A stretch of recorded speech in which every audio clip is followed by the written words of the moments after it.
for those of us in the world that like to say, well, I haven't made my decision, I'm here to tell you, you've already made that decision. There's either the kingdom of light or the kingdom of darkness. And I think that it's important for us to understand that whether we recognize it or not, every person belongs to a kingdom. Now, I'm going to give you something that's hard for most of us to understand, but Paul shares it really importantly in Romans chapter 6 when he says that we were once slaves to sin. But by God's grace, we become slaves to righteousness. Now, what is he telling us here?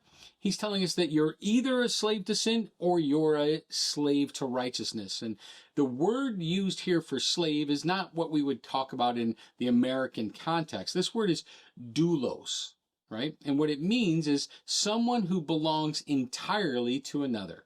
Now, that means there's no divided loyalty. Right? You get to choose, but you're going to choose your master, and you're not sharing that authority with one or the other. That's why Paul will talk about you can't eat at the tables of demons and the tables of Christ, right?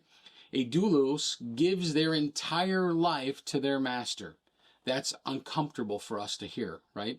But because we think of ourselves as free, self-governing, we don't realize that reality, it's either you're a slave to sin or you're a slave to righteousness.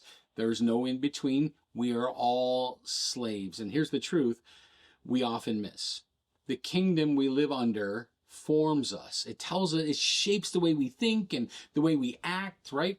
And we don't often recognize it, how it's impacted our heart, right? So when we can see it though in the fruit. That's why Yeshua will say, you will know them by their fruit. We'll see it often in things like exhaustion or division, anger, hatred, or fear. Now these aren't random emotions. These are evidence under which kingdom you reside. In the same way that peace, love, compassion, mercy, and self-control are all evidence of another kingdom, the kingdom of light that's at work within you. So whether or not we realize it, our lives reflect a kingdom choice. And that's what I'm telling you. This whole thing is the idea that people they're waiting for you and I, if you're a follower of Christ, to reveal a testimony in our flesh so that they can have hope.